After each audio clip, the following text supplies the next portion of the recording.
अधिगम आकलन के अंतर्गत हम अध्ययन कर रहे हैं चतुर्थ इकाई अधिगमकर्ता को चिंतन हेतु सक्रिय बनाने वाले विभिन्न कार्यों एवं प्रश्नों का निर्धारण किस प्रकार से किया जाएगा। अपने इस प्रकरण में हमने जाना कि चिंतन में समस्या समाधान की प्रक्रिया अपनाई जाती है। समस्या और समाधान के मध्य का बिंदु होता है चिंतन, और इसमें आप कुछ सोचते हैं, कुछ समझने का प्रयत्न करते हैं, कुछ कल्पना करते हैं किन्हीं बिंदुओं पे, और किन्हीं बिंदुओं पर विचार करने का कार्य करते हैं। चिंतन की प्रक्रिया के संबंध में मनोवैज्ञानिकों ने कहा कि इसमें एक अदृश्य व्यवहार स्वीकृत किया जाता है, जिसमें विभिन्न प्रतीकों का सहयोग लिया जाता है। साथ ही साथ चिंतन एक ज्ञानात्मक पक्ष होता है मानसिक प्रक्रिया का। चिंतन एक अव्यक्त व्यवहार है जिसे हम प्रेजेंट नहीं कर सकते हैं, किंतु यह व्यवहार हमारे आंतरिक मन में चलता रहता है।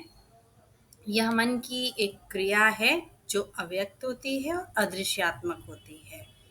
चिंतन की क्रिया में श्रृंखलाबद्ध तरीके से आपको विचार करने होते हैं ताकि आप अपने लक्ष्य और उद्देश्य तक पहुंच सकें, और इसके लिए आपको निरंतर चिंतन की प्रक्रिया को अपनाना पड़ता है।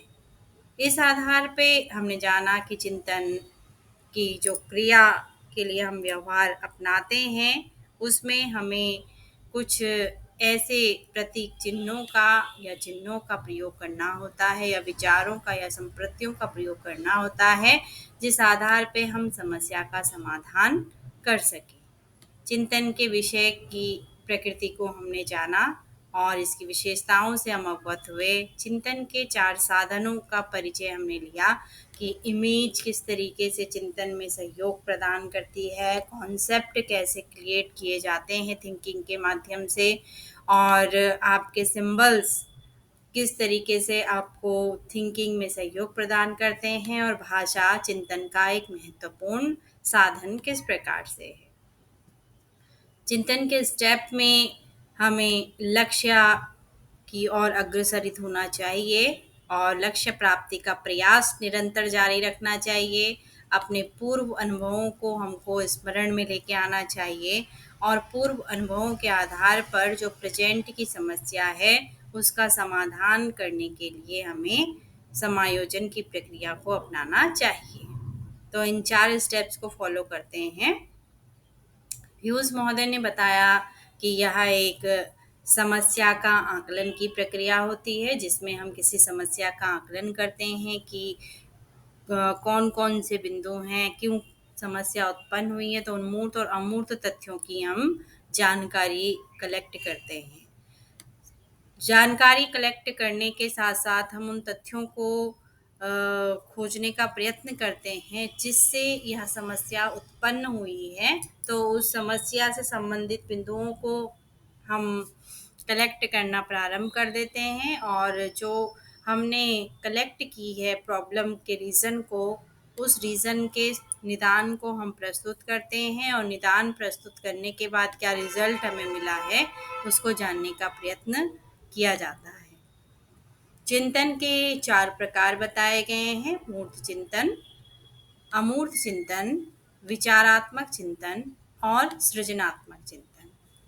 मूर्त चिंतन में हमने जाना था कि व्यक्ति के समक्ष कोई वस्तु प्रत्यक्ष रूप से है, और उस प्रत्यक्ष वस्तु के कॉन्सेप्ट को वह अपने मस्तिष्क में इमेज के माध्यम से, विचार के माध्यम से, या किसी सिंबल के माध्यम से अपने मस्तिष्क में क्या कर रहा है, कलेक्ट करने पे लगा हुआ है। और ये प्रक्रिया उसके समक्ष जब आप देखते हैं, मनुष्य को उसके गर्भावस्था में सीखने की प्रक्रिया उसकी प्रारंभ हो जाती है, किंतु बाह्य वातावरण के संपर्क में जब आता है तो अनुकरण के माध्यम से वो सारी चीज़ें सीख रहा होता है। और इसी अनुकरण में जब जिज्ञासा उत्पन्न होनी प्रारंभ हो जाती है, तो जिज्ञासा उत्पन्न करने के लिए जो उसकी प्रक्रिया है जिज्ञासा को शांत करने के लिए, तो प्रश्न वो पूछता है, और प्रश्न के माध्यम से जो भी समाधान हम उसे दे रहे हैं या उत्तर उसे दे रहे हैं, उन उत्तर का वो अपने मस्तिष्क में क्या कर रहा है, विश्लेषण करने पे लगा हुआ है। तो विश्लेषण के लिए उसके पास कुछ विचार होने चाहिए, अनुभव होने चाहिए, उसकी इमेज होनी चाहिए, उसके सिंबल्स होने चाहिए, जिसके आधार पर वो देखेगा कि क्या दूसरी सिचुएशन में भी वो कही हुई बात वैसे ही है या नहीं है। तो मूर्त में जो प्रत्यक्ष देख लिया गया है, उसके बारे में वो थिंकिंग करना प्रारंभ कर देता है। अमूर्त चिंतन में उसके कॉन्सेप्ट क्रिएट होने लगते हैं, जो दिखाया गया अगली स्थिति में भी वैसा ही कुछ दिख रहा है या नहीं दिख रहा है, क्या इसको भी हम एजेम्प्ट कर सकते हैं कि नहीं कर सकते हैं, इस प्रक्रिया को अपनाया जाता है। यानी मूर्त जो वस्तु उसने देखी और मूर्त में जो समस्या उसके समक्ष आई, वैसे ही कोई घटना उसको आगे भी दिखी, तो अब वो वहाँ अमूर्त तरीके से क्या कर रहा है, कॉन्सेप्ट क्रिएट कर रहा है, पिछले अनुभवों को कलेक्ट कर रहा है, उसने क्या देखा था और क्या समझा था, उसके आधार पर उसका एक अपना ही अवधारणा निर्मित हो गई है। साथ ही साथ मूर्त और अमूर्त के आधार पर उसके मस्तिष्क में कुछ नवीन विचार क्रिएट होने लगते हैं। तो जब नवीन विचार क्रिएट होते हैं, तो उन विचारों के संदर्भ में वहाँ अत्यधिक अन्वेषणात्मक बुद्धि को अपनाने लगता है, वह खोज की प्रवृत्ति को अपनाने लगता है और उन विचारों में कहीं तर्क और वितर्क सम्मिलित हो जाता है। जब तर्क और वितर्क सम्मिलित होता है, तो आप किसी नवीन चीज का क्या करते हैं, सृजन करते हैं। यानी नवीन तथ्यों को, कोई बात आपने बताई आधी और आधी बात में कुछ नवीन अपने आप क्या कर लिया हमने, जोड़कर उसको एक नवीन वाक्य के रूप में हमने प्रस्तुत कर लिया है। जैसे अध्यापक ने प्रकरण पढ़ाया और पढ़ाने के बाद आपसे पूछा कि इसकी क्या विशेषताएं होनी चाहिए। ये तो था जो उस अध्यापक ने बताया, लेकिन इसके बाद आपने कहा इन विशेषताओं को कैसे अप्लाई किया जा सकता है, ये आपने पढ़ने के बाद अपने आप क्रिएट किया है। तो ये आपकी क्या होगी, क्रिएटिव थिंकिंग हो गई है। तो क्रिएटिव थिंकिंग में आप जो पुराने तथ्य होते हैं उसमें कुछ नवीन आप जोड़ते हैं और नवीन जोड़कर उसको प्रेजेंट करने का कार्य करते हैं, तब आप निष्कर्ष तक पहुंचते हैं। तो ये इसके 4 प्रकार हैं। इसी आधार पर जिम्बार्डो और रुक महोदय ने थिंकिंग को 2 पार्ट में डिवाइड किया। एक तो था ऑटिस्टिक थिंकिंग, जिसे ख्याली चिंतन कहा जाता है, और एक था रियलिस्टिक थिंकिंग, जिसे कि वास्तविक या यथार्थवादी चिंतन भी आप कहते हैं। ख्याली चिंतन में हमने अध्ययन किया कि व्यक्ति कल्पना की दुनिया में है, वह स्वप्न देख रहा है, जैसे डे ड्रीम आप कहते हैं कि दिन में ही खुली आंखों से स्वप्न व्यक्ति देख रहा है, और वो स्वप्न में क्या इमेजिन कर रहा है कि मैं बीएड करूँगा, बीएड करने के बाद मैं टीचर बनूँगा, टीचर बनने के बाद मेरे पास मेरी खुद का घर होगा, मेरी गाड़ी होगी और मैं अच्छा अच्छा खाना खाऊंगा। ये थिंकिंग वो स्वप्न में कर रहा है, यानी इमेजिन कर रहा है, वो सारी चीज़ों को एक स्वप्न की तरीके से देख रहा है और प्रसन्न हो रहा है। तो यहाँ पर वो क्या कर रहा है, ख्याल कर रहा है, स्वप्न बना रहा है, इमेजिनेशन उसको अचीव करने के लिए कुछ नहीं कर रहा है, लेकिन ख्याल अवश्य पका रहा है। जैसे विद्यार्थी ने बीएड में एडमिशन लिया और वो स्वप्न देखने लगे कि मेरे बहुत अच्छे अंक आ जाएंगे और आएंगे ही आएंगे क्योंकि मैं बीएड कर रहा हूँ। तो ऐसी स्थिति में ये केवल एक ख्याल मात्र है। उसके अंक आएंगे, कितने आएंगे, क्या ज़्यादा अच्छे आएंगे कि नहीं आएंगे, जब तक वो मेहनत करेगा नहीं तब तक किस प्रकार से अच्छे अंक आएंगे। विषय का ज्ञान है नहीं तो किस प्रकार से अच्छे अंक आ पाएंगे। तो एक स्वप्न की तरीके से किसी बिंदु को सोचना, ये कहा जाता है आपका ऑटिस्टिक थिंकिंग, क्योंकि चिंतन की प्रोसेस तो चल रही है, लेकिन किस रूप में चल रही है, ख्याल के रूप में। यथार्थवादी चिंतन में जो व्यक्ति चाहता है कि मैं वास्तविक रूप से अध्यापक बनूं, तो अध्यापक बनने की संपूर्ण प्रक्रिया का वो उसमें 100% अपना क्या देगा, एफर्ट्स देने का प्रयत्न करेगा। वो एंट्रेंस में अच्छे अंक लेके आएगा, वो अपना जो सत्र सेशन में जितनी एक्टिविटीज हो रहा है उसमें अपना 100% एक्टिव रहने का प्रयत्न करेगा। वो अपने टेस्ट में बहुत अच्छा प्रदर्शन दे रहा है, वो अपने सेल्फ स्टडी में बहुत अच्छा ध्यान दे रहा है, जो ट्रेनिंग प्रोवाइड की जा रही है उसमें अच्छा प्रदर्शन कर रहा है। तो ये सारे आयाम वो अपना रहा है। जब उसको टीटी देने की बारी आई तो टीटी के टेस्ट की कठिन से कठिन मेहनत करके टीटी के टेस्ट को क्लियर कर रहा है, और जब एलटी का फॉर्म आया तो एलटी के टेस्ट के लिए भी उसने कठिन मेहनत की, और अंत में जब परिणाम आएगा तो स्वाभाविक है कि उसका रिजल्ट पॉजिटिव रहा है तो वो एक अध्यापक बन जाएगा। अब अध्यापक बनने के बाद उसके जितने भी ड्रीम है कि मेरा घर हो, मेरी गाड़ी हो, मेरे पास अच्छा खाना पीना हो, ये स्वप्न स्वतः ही क्या हो जाएगा, पूरित हो जाएगा, क्योंकि उसने एफर्ट किया है, उसके लिए वास्तविक रूप से क्रिया की है। उसने सोचा और सोच सोच के स्टेप बढ़ रहा है और स्टेप को पूर्ण करने पे लगा हुआ है। ये नहीं कि स्वप्न में सोच लिया और कार्य हो गया। तो इसको रियलिस्टिक थिंकिंग कहा जाता है। रियलिस्टिक थिंकिंग 3 प्रकार का होता है। आपका कन्वर्जेंट थिंकिंग, आपका यहाँ पे आ गया नेक्स्ट डाइवर्जेंट थिंकिंग, और थर्ड आ गया आपका क्रिटिकल थिंकिंग।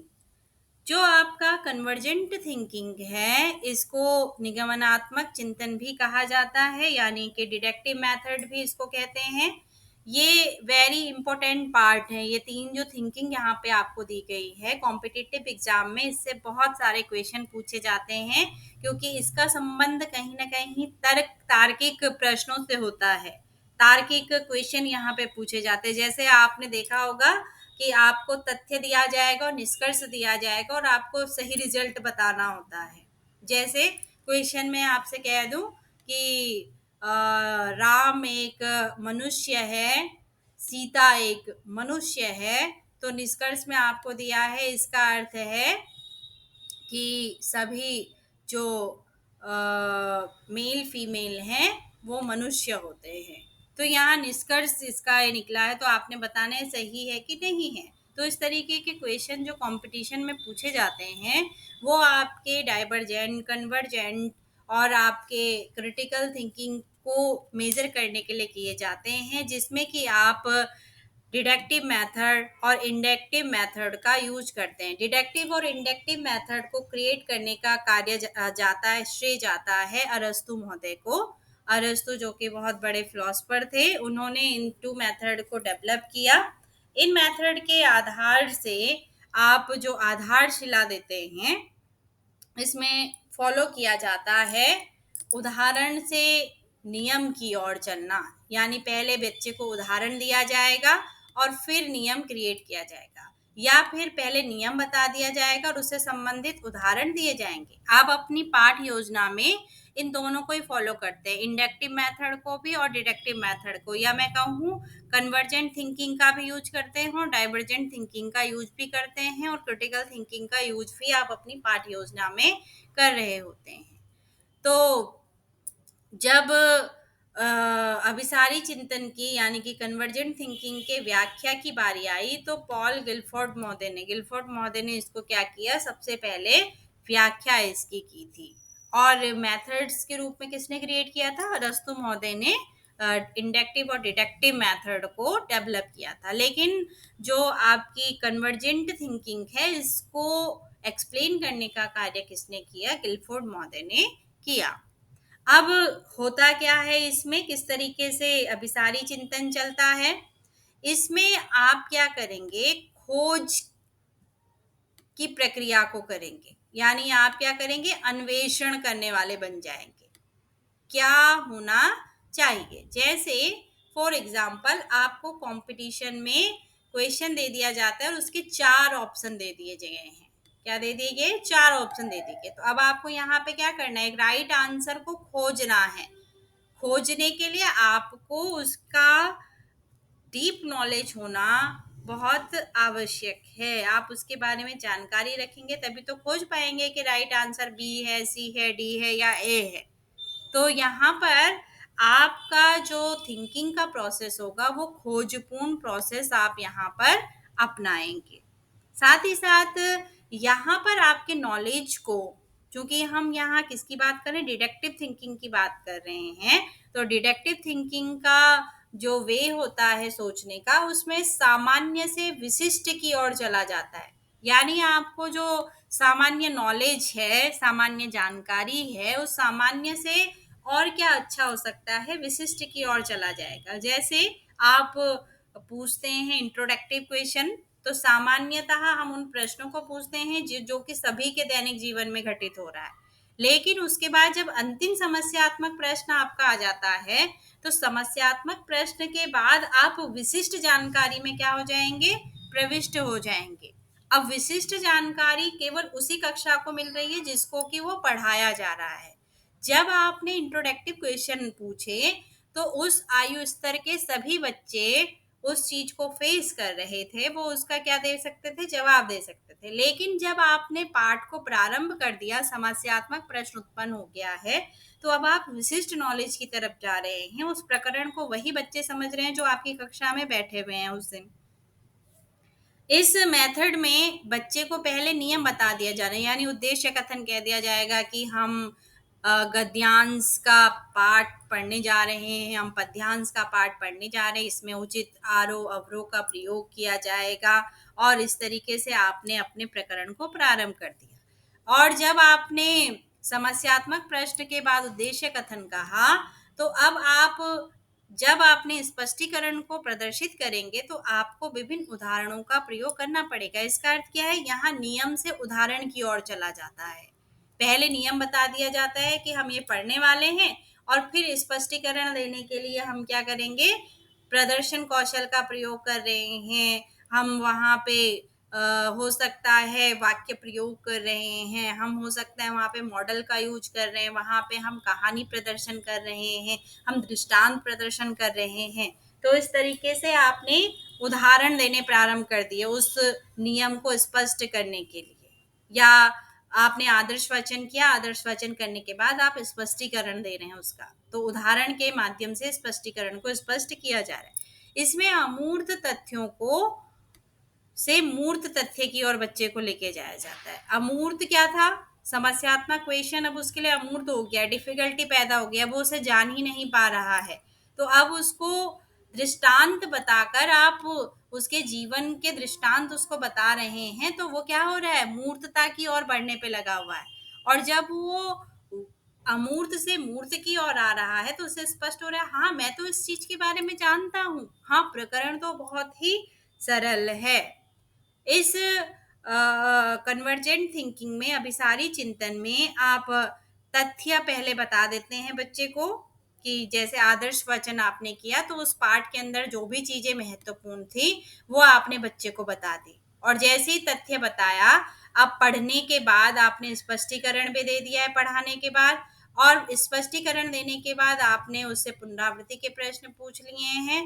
अब अंत में आप उससे चाहते हैं कि आपने इस पाठ से क्या सीखा है, क्या निष्कर्ष निकल के आया है इस पाठ का। अब अंतिम आप क्या कर रहे हैं, अंतिम रूप से उससे पूछना चाह रहे हैं, तो आप उससे गृह कार्य के रूप में इस कार्य को दे देंगे और निष्कर्ष निकल के आपके सामने आ जाएगा। आप विद्यार्थी को अनुभव शेयर करते हैं और अनुभव से उसे समाधान की ओर लेके जाने का प्रयत्न करते हैं, जो उसने रिसीव किए हैं अपने दैनिक जीवन में, उससे उनका यूज करते हुए, और आप उसको सॉल्यूशन तक लेके जाते हैं। यानी कि आप उसी के अनुभव का, उसी की समस्या का निराकरण के लिए आप प्रयोग में लेकर आ रहे होते हैं। तो ये सारी प्रोसेस अभी सारी चिंतन की ओर चलती है। इसमें आप पहले बच्चे को नियम बता देंगे, और नियम बताने के बाद आप उससे संबंधित उदाहरण देंगे। यानी पहले आपने आदर्श वाचन कर लिया है, अब आदर्श वचन को स्पष्ट करने के लिए आप स्पष्टीकरण में प्रदर्शन का प्रयोग कर रहे हैं। आप उस प्रदर्शन में बच्चों के अनुभव दृष्टांत के रूप में पूछ रहे हैं। तो यहाँ ये इसकी क्या होती है, विशिष्ट विशेषता होती है। इसका अर्थ है, इसको पढ़ने के बाद विद्यार्थी आपको एक निश्चित जवाब दे पाएगा। जब आप पूर्ण प्रकरण दे देंगे, पढ़ा लेंगे, समझा लेंगे, तो विद्यार्थी का एक निश्चित जवाब आपके पास आएगा। निश्चित जवाब क्या है, जो आपने पढ़ाया उसी से आप मूल्यांकन कर रहे हैं, तो वो उसी का ही जवाब आपको प्रस्तुत करेगा। जैसे उदाहरण में दिया गया है, देहरादून कहाँ की राजधानी है, तो एक निश्चित है कि देहरादून उत्तराखंड की राजधानी है। अब वो इधर से उधर नहीं जाएगा, कि वो ये नहीं कहेगा कि यूपी की राजधानी है, बांग्लादेश की राजधानी है, या पाकिस्तान की राजधानी, नहीं। देहरादून उत्तराखंड का एक आपका क्या है, जिला है, और इस जिले को उत्तराखंड की राजधानी घोषित किया गया है, तो उत्तराखंड की ही राजधानी देहरादून कहलाएगा। तो यहाँ पर एक निश्चित फोकस हो गया है, क्योंकि आप प्रकरण जब पढ़ा रहे थे तो आपके द्वारा विद्यार्थी को इसके संबंध में बताया गया था।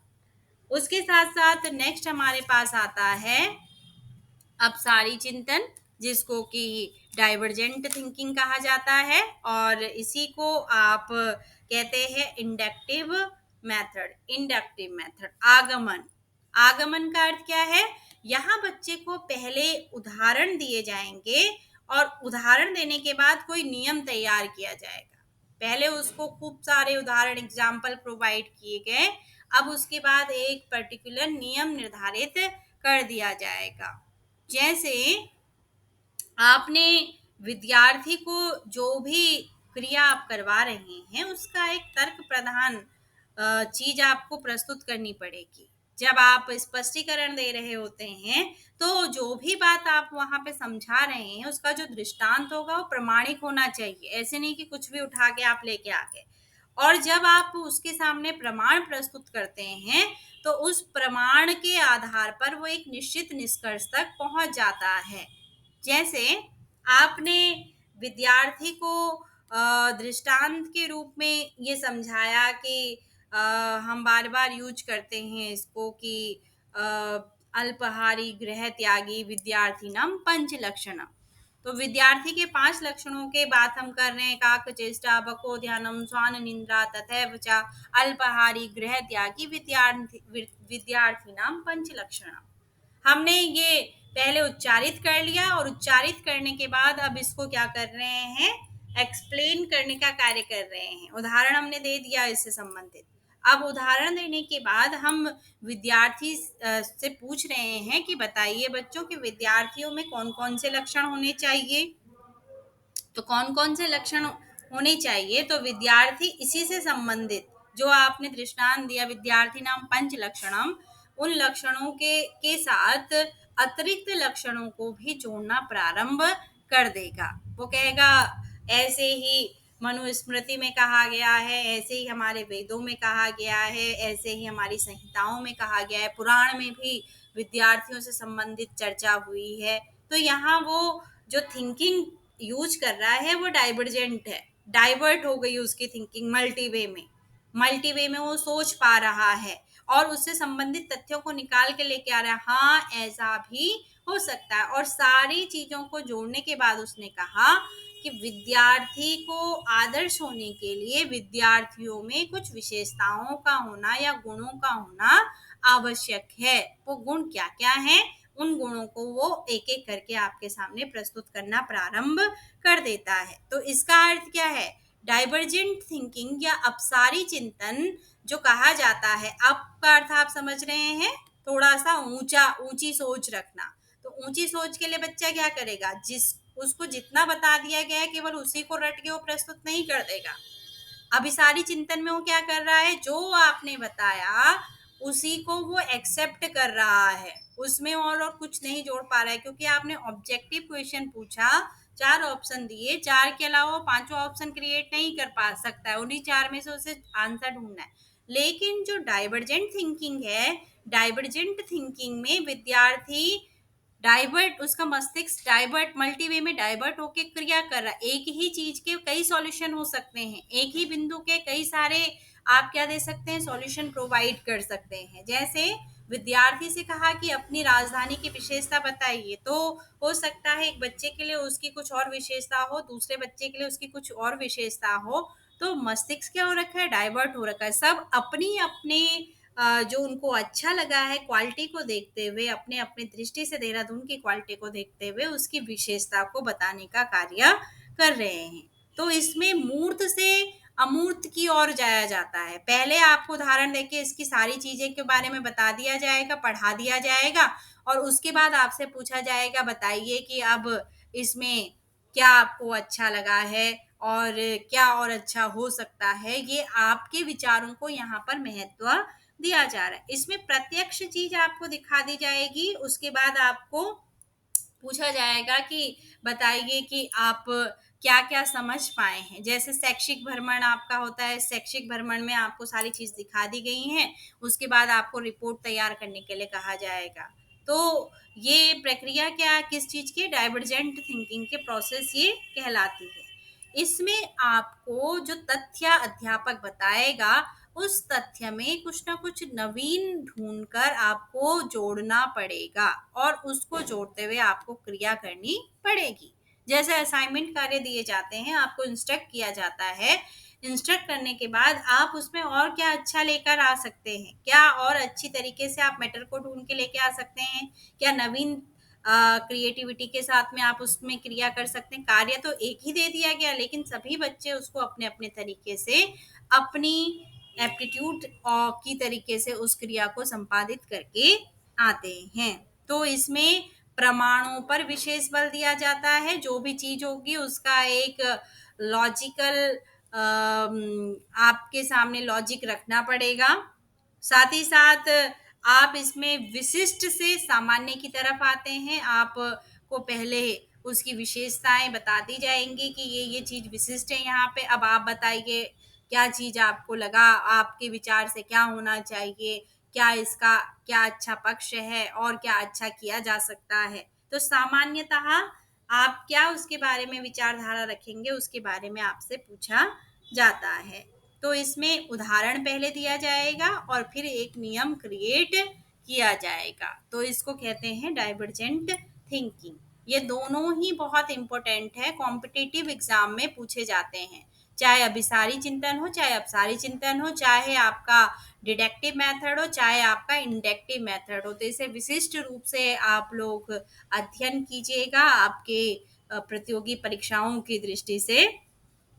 नेक्स्ट आता है आपका क्रिटिकल थिंकिंग। क्रिटिकल थिंकिंग में जो भी चीज़ आपको बताई जाएगी या पढ़ाई जाएगी, तो एंड में उसका क्या गुण है, क्या दोष है, यह भी जानने का प्रयत्न किया जाएगा। तो जब आप किसी चीज़ के गुण और दोषों को प्रदर्शित करना शुरू कर देते हैं, आप उसको सुनने के बाद, समझने के बाद कहते हैं इसमें ये चीज़ अच्छी है, लेकिन ये भी चीज़ इसकी क्या हो सकती है, कष्टकारी हो सकती है, इसमें ये दोष पाया जा रहा है। तो जब आप किसी तथ्य को सुनने के बाद उसके गुण और दोषों की अभिव्यक्ति कर पा रहे हैं, तो आप क्रिटिकल थिंकिंग कर रहे होते हैं। तो ये